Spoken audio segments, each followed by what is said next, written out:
Sa moai, mapumai ai whiau mga ruenga o le nei aso, ai se o tātou tāpua i le atua. O le nofo i le mea lilo o iai le sili ese, e mau o ia i le paolo o le e ona le malosi umalava. O te whape atu i le alii, o lo umaru o ia ma lo olo, o lo uatua o te wha atua ia te ia. O le tatalo mo le ngang pa ia, tātou ifo matalo i le atua. Le atua mamana e, o le atua la o fio o le alofa fua ma le alofa muti vale umalava. Ua mapu mailo watunu i whiau mga ruenga o le nei aso, se i o mātou sula ina lo alofa ma lo wanga le lei. Ma se i o mātou avatu le taulanga o le whawhetai, o le whamanu ma le whanetanga e te taulava mo la o fio. Pangalea le atua lo mātou tama. E langona ina pēa lo mātou le ato toa, ai maisi o lo mātou mātitiva whaleanganga i o luma. O le ala lea ua mātou mua i wala awa tuai la awa fio. E ala ilo nganga pa ia. E te tauto o lua ino mātou loto taito tasi. Ina i o mātou whaia ile nei tāpua inga, i le moni ma le wha maoni e te tauai. Ma ia i ua tuai mea uma i le wha sili ino lo lava vi inga. O mātou te talo. E ala atu le suafa mamaru e suke riso lo mātou ali ima lo mātou whaola. Amen. La tātou, pese atu i le tua, i le pese o saunia.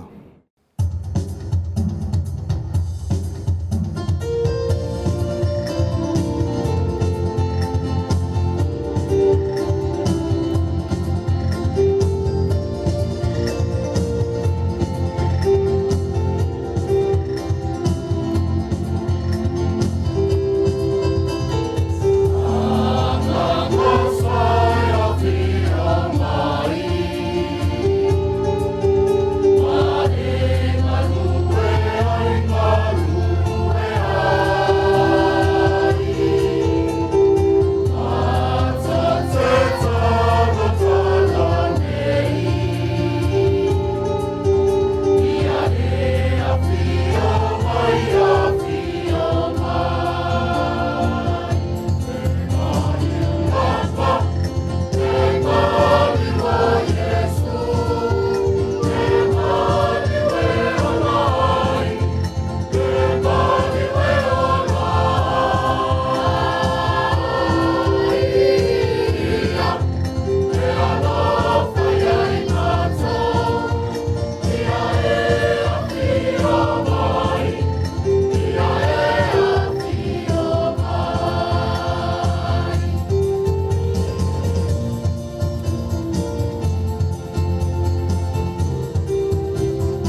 O le whaitawina o fionga pa ia le atua, tusi whiwhilia mo i tātou le neia fiafi, mo mai le tusi o profeta o Isaia, lona mta upo e tolu skul maltasi. O te whaitawina le whai upo mua se whangata mai le whai upo e lima. Tusi o profeta o Isaia lona mta upo e tolu skul maltasi, o te whaitawina le whai upo mua se whangata mai i le whai upo e lima. Whafonga maia, ia fionga pa ia lo tātou atua.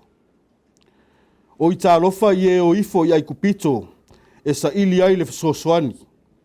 Ma lātou whaalangolango i solo whanua, ma lātou whaatuatua i kariota, a wā e tele ia.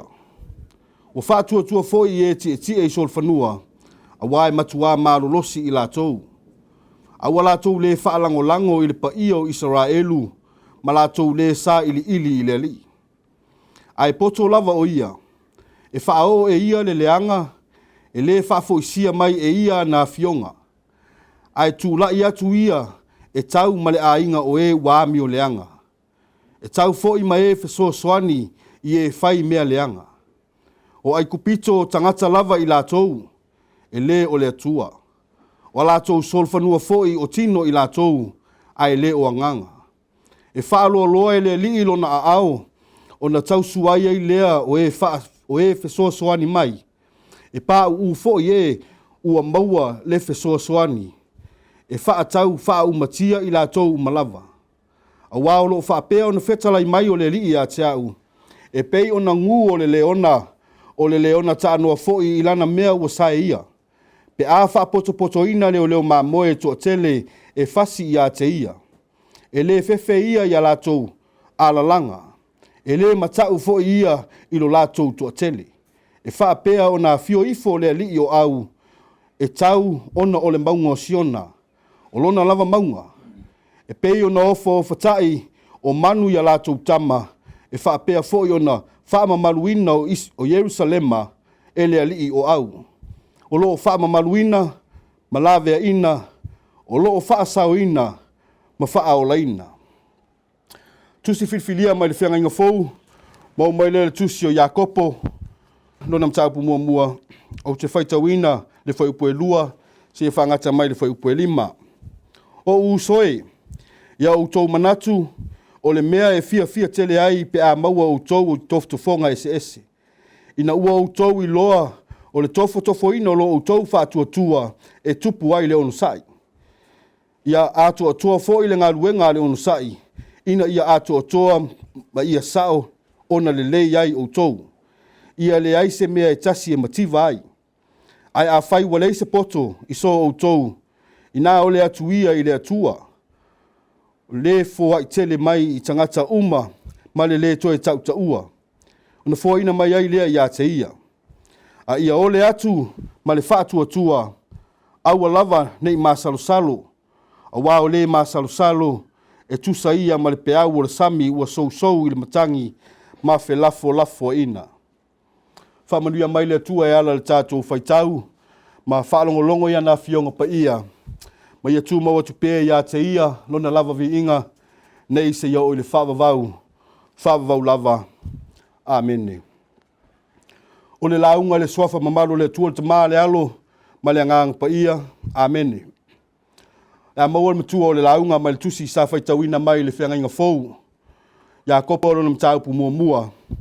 E wau whaonga ina le whai upo e ono, e whai mamatua o le neia fiafi. Whaafafonga o toi whaitawina. A ia ole atu ma le whaatuatua. Aua lava nei masalosalo. A wā o le masalosalo e tusa ia ma le peau o le sami, ua sou i le matangi, ma fe lafo ina. O le manatu o le launga i le neia fiafi, e whaapea. Fe lafo ina o le whaatuatua. Fe lafo ina o le whaatuatua. O le tangata fō lau, e whetai iai ma peau langa vale. O peau whaatitu ma peau whaatiolo, se ia o lava ina toa i ulungalu. Ai loa i fo i le tautai e mata pala, e ta pena i so o seitū, o le whai ngā malanga. Ia mautu ma atoa vaenga uma e mana o mia i le taimi o le whainga malanga. E moni ai le tasi upo le atunu e whapea e lei loa lava tanga e whai vasa. O pe au langa vale nei mo le vasa, a o ina whelafo a ina ai le tangata fōlau, e whea ngai ai ma le mautonu. Whea ngai ai ma le whememe ai. E tutupu ane ai malangona o le atu vale. O langona o le popole e whaasolo ai ina le aise ono sai. Ma e ono pau ai le vaivainga o le whai mea tu lafo ai. A o le ala le tūlanga ese ai le tusi le nei a Iakopo. I le whaasolonga o le tō whaatamā i le vaenga o tusi o le whenga inga fou. O le tusi le nei a Iakopo. O loo whaamamawhaina ai le tāua o le whaatuatua mangaruenga. Faith and actions. O upu apoapoa i a Iakopo lau kerisiano i utaia. O le mea ua mauti noa. Ua avea whaafita uli ma le malosi o pule anga le malo roma. Ua whelafo ina ai le whaatuatua o tangata. Ai o le whai upu o whaima matua o le neia fiafi. O loo manino ai taanga le tangata whaatuatua e whai vasa. Ina ua awhatia le whai ngā malanga. Pamai, a ia ole atu ma le whaatuatua. Aua lava ne i maa salo. A wao le maa salo e tusa ia ma le peau o le sami ua sou i le matangi ma fe lafo ina. A ia ole atu.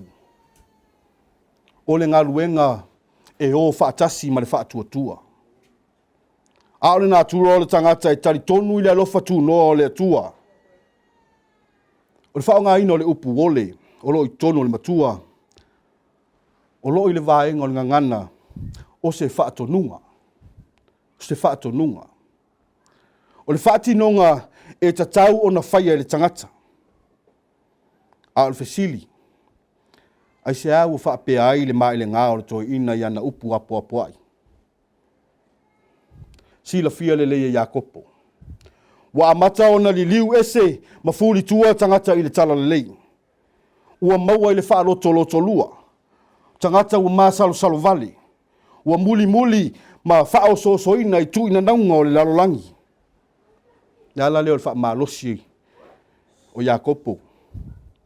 I le taui o le tangata e tu mau le moli mau i le keuriso to e tu. A o winga i o tangata ua le mautonu ma whememe ai. Le lava ua o le au wala whaingo fie e fiso ta iai ma le atua ua ngalo nimo. Ua whelafo ina loa i whaafita uli o whai ngā malanga popole vale loa. A o le toi whafangu o le ola whaaleanganga. Le ola whaaleanganga i le vāo tangata ma le atua ai o ngā tutonu ngā le muai le alofa tu le noa o le atua. O le alofa whamai o le alofa i lavatia mea uma. O le alofa i ono sai ma le whaapalepale. O le alofa i le whaalongolongo ti ngā. Ai ngā lue ma le whaamaoni i le mea ngata ai le mawhai. Ma le tasi leo nā tūro o le whaatuatua. O le ola ina o le whaolatanga ke riso e ala i ngā ruenga whaatino. O le ono sai, ma tū mau i le whaatuatua, a wā o tū atu o nā mea uma o lo ta oto ai le manuia sili o le atua. Le fo ile atangia, vai inga ua mau e lau kerisiano, o le tofoina i le atua o le lato wola whaatuatua. Lona winga, e iai le taimi e whaatanga i le atua, le tangata o na whea ngai malu i tau o soifua au auna. Aisea. Ina ia whaatupu ina ai, ma wha mausali a tili na ai le loto ono sai. Ma le talitonu wha maoni i a te ia. Le wa amata ona no fua ila au whaatuatua kerisiano, ma wha talitali le toia fio wha alua mai o le keriso. Ai le ngata i lea, ua tele le tu ai ngā poto ese, ai maise o filosofia wa amata o nā vanga iai manatu, ma ngā iai langono le au kerisiano.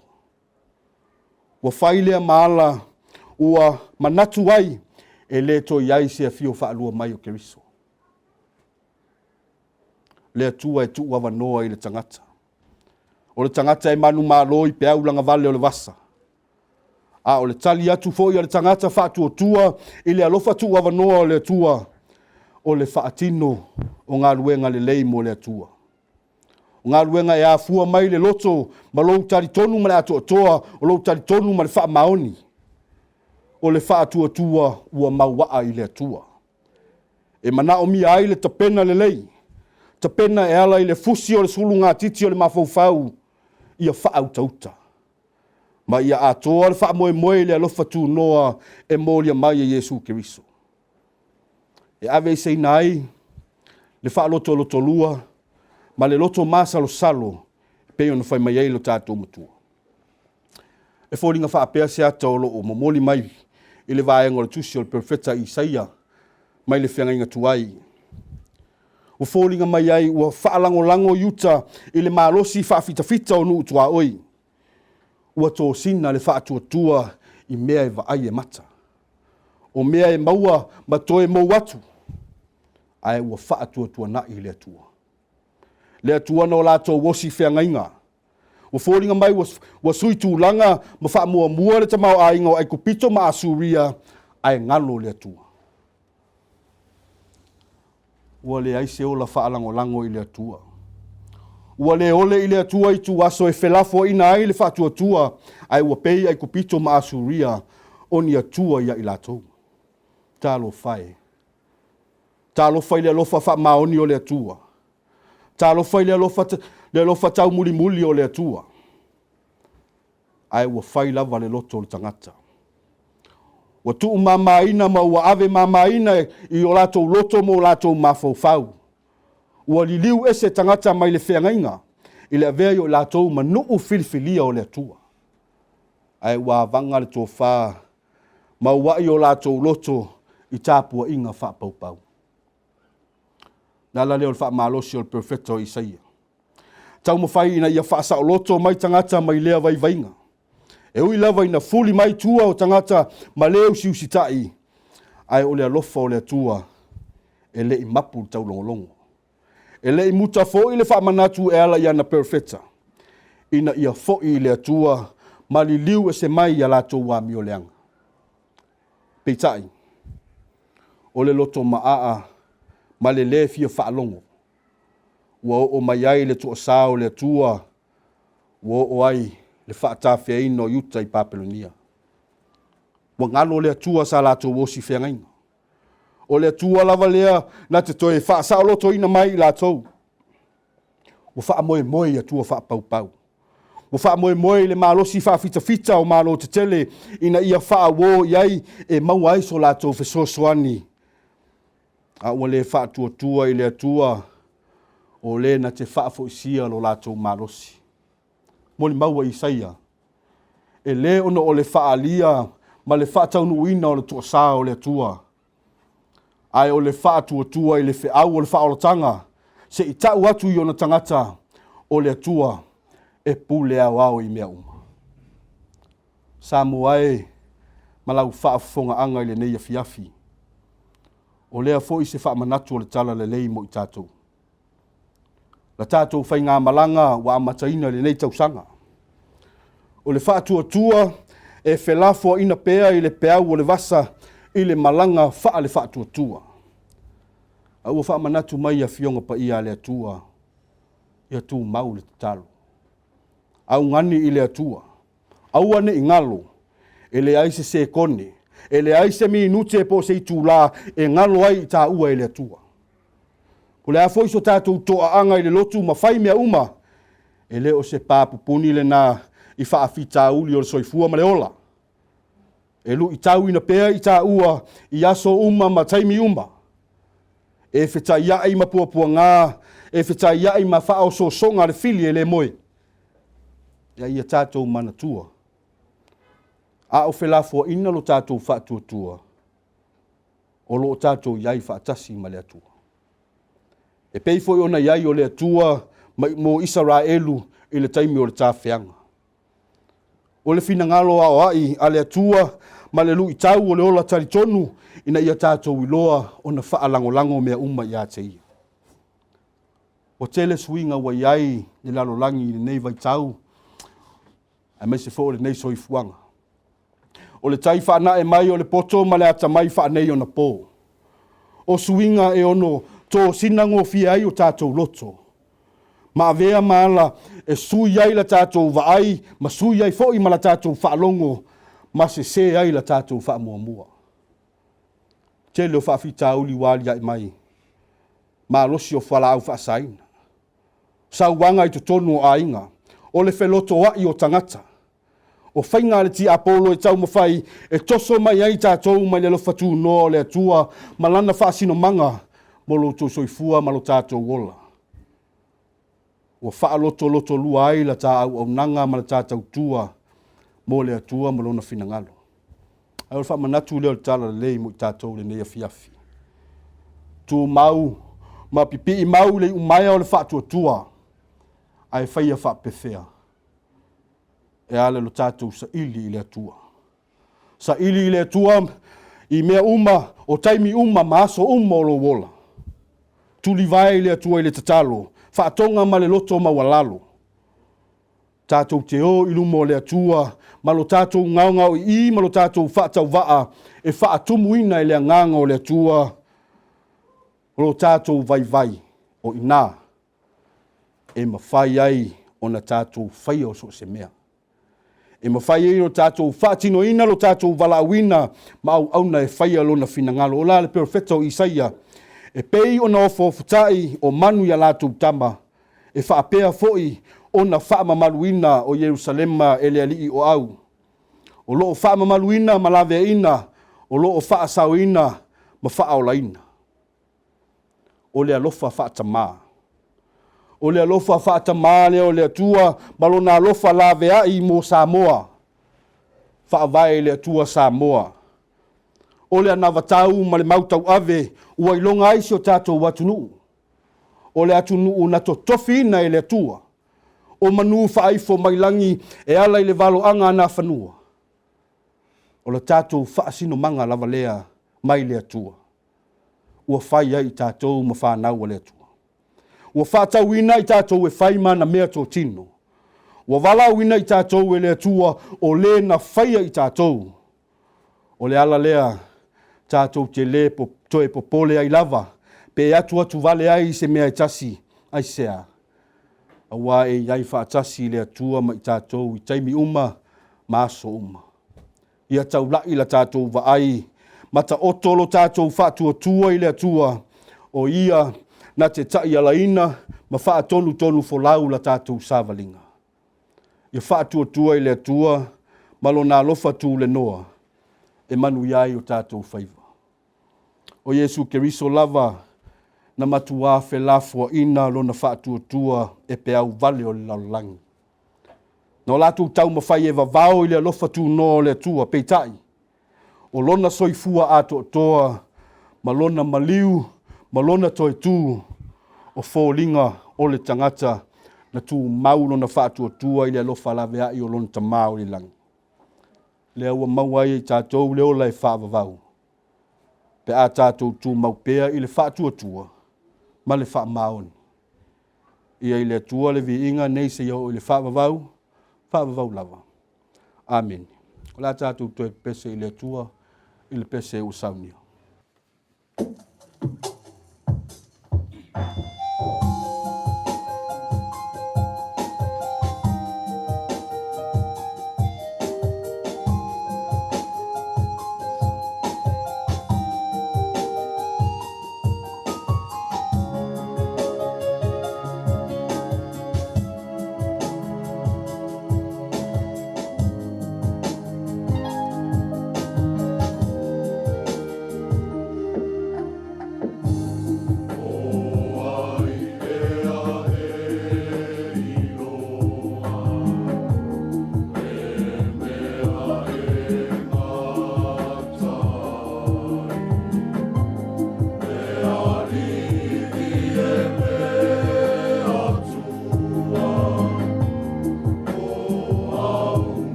tātou tālo sanga, tālo le whawhtai, tālo le whātou senga, tu ina atu tātou mana o i le tua. La tātou ifo ma tālo i le tua. Le atua mama nae, o le atua sili ese lava lau fio. O lau fio e au le vi inga ma le whane tanga uma lava. O lau fio foi o le pule au o le langi ma le lalo langi. A wā o lau fio na e foina mea uma lava i lo mata i sau ma lo mata ngofie. Mātou te whamanuina ma vi ia lo suafa. Ina weto e tai mai lo mātou wola ma o mātou waulia mai ai le nei a fiafi. O whai uina foi fe au mga luenga o le nei aso. O malo pule whawhetai alofa. A wā o lo manuia si o mātou watu nuu o Samoa. O nai o mātou ainga. O mātua mātutua se o lava i nai o mātou whanau. Whawhetai o lo manuia e ka le sia taitasi tutono si o mātou atu nuu. Whapea lau au whaingaluenga tutofi. I so o se whata whaitaulanga o lo o lau ngai nai lo finangalo ma ngā lulue ai. Whawhetai o manuia si o mātou e ka le sia au. Le komiti o le autoina o tamao le ka le sia. O le taitai fono ma le laulaua fono o le fontele. Whapea le loa loa le ka le sia i susunga i toi ina whapea lau whaingaluenga. Susunga i whawhea ngainga mo lātou whaletua ai maisi o e ka le sia taitasi i ona tangata alotu. Whawhetai i lau tausinga tama. Mātou vi ia lava lau fio e leo noa. Ona o lo whaatasi mai ia te i mātou. Whawhetai o tamau a inga i tele. Wa awala ese mai. O le anga waa mataleni. O le poto ma le ata mai. O mafau whaunga le lei. O mawhai ai o na whaatino tiute ma whiau wa e to tofi nai lo mātou wola. O nisi foi o lo tamau a inga e alai tupe. Wa whaima mātou taulanga. Ia vi ia lava lo suafa e leau noa. Whawhetai au a fionga pa ia. Wa whaima sulu i o mātou vae ma le malamalama i o mātou wala uma. O mātou i loa i pēa lo finangalo ai maisi o lo fetalai mai mo i mātou. E le titila mātou nganga whawhetai. E le ngaluenga mana lo lava nganga pa ia. O lo mātou fesosoani sili. E whamanatu ma musu ina pēa o mātou tangata. E le ngata ina ia mātou sāva vali e tusa malo finangalo. Ai o teimi fo i e luta ai ma sou wai la mātou sāva linga. Hawhetai sili i mea umalava le whaolatanga wa saunia e la wa fio mo i mātou. E tongi ola e ala le soifua le po nao lo lava alo pelo Yesu Keriso. O lona maliu mo lona toi soifua manu malo mai le oti ma le tunga mau. Wa whaamangalo ina ai o mātou wangasala. O mātou sauwhanga ai lo malo e whaavavau. Pe a mātou salamo ma whaatua tua whaamaoni i la wa fio. Ia tu ma watu pēa i la wa fio le vi inga. Le whaamanu ma le whaanetanga neisi. Se ia o le whaavavau lava. Le atua mi o tonu e. O la wa fiu e tonu ma sao au whaamasinonga uma. We alofa ina foi mātou le alofa e sili o na ato toa peitai. Wa le tusalava ma la mātou tali atu e ala i whaatinonga. O mātou wanga sala ai o luma. O mātou le whaamaoni lo mātou wala wina.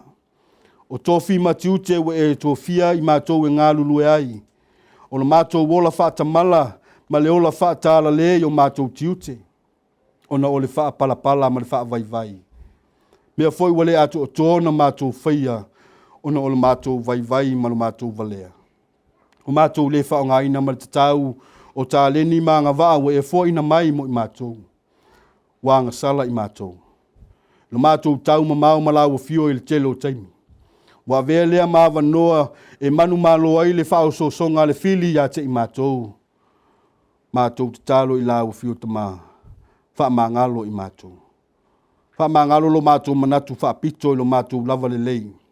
Wa lea mana ia ina ai isi o mātou uso atangata. Le te mae, mātou te tau tino lava i o luma o i mātou o se whanau e tumu i se māngasala. Mātou te talo i alofa. Whamangalo mātou tangata.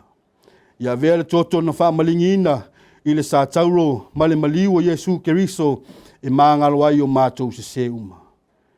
Ia wa o mai la o fio ina o mātou furi tua i le anga ma se ai whai mea uma e tusa o lo finangalo. Le atua whaafonga tāloe. O na o lau fio lava e malia i o mātou mana o i mea lelei uma. O na o lau fio fo i mātou te malu ai i mea whainga tāo le nei o langa. Le ala leo la mātou te talo. Se e whaamanuia mai si o mātou watu nuu o Samoa.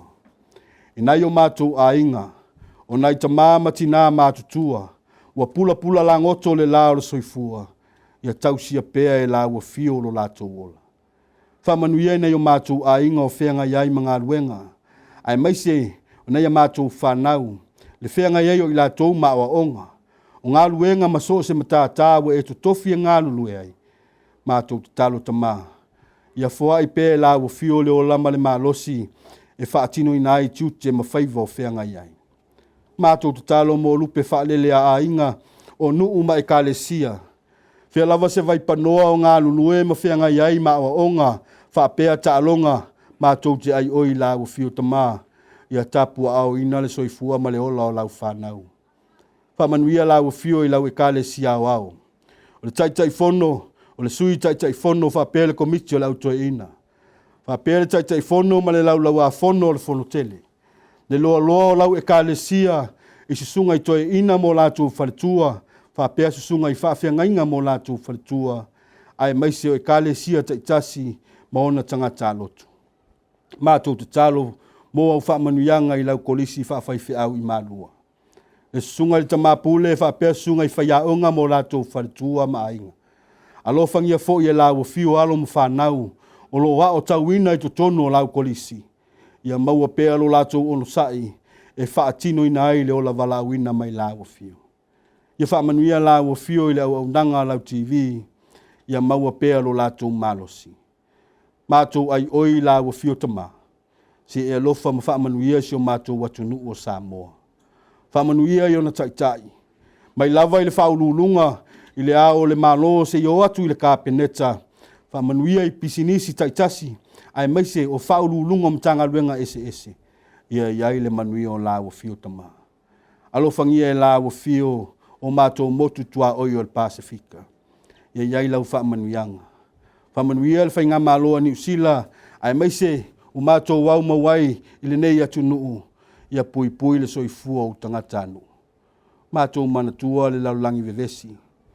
Taua ma whewai vai inga. Ia iai lo file mu tama. Anga le leifo i lau fio mwhafu isia le malosi, ia o lo whea ngai ngase o le tino. Mātou te talo i le mana wha malo lo lau fio e te toi whaafo i le malosi atu atoa. Talo mo pepe mawhailele o tina maitanga, o lau o loa tāua le atua lo mātou tama, ia anga le lei lau fio ma e tausi lo lātou wola. Te talo fo i mo lau upu fola i le nei afi. Mātou ai oi lau fio tama, wha atu atoa ina e lau fio so mātou wha tau waa.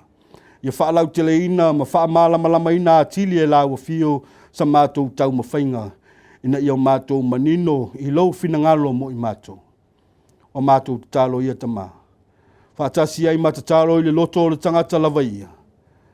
Mātou te ofo ina atu i lau fio, na ia whaia pēru lava finangalo, ai awa lava o mātou loto. Ao le manuia ma le file mu o lau fio le atua le tama. Le lofa sili eso Yesu Keriso lo mātou li i mo lo mātou whaola. Le mafutanga whai pēa ma lau lava fio anganga pa iai.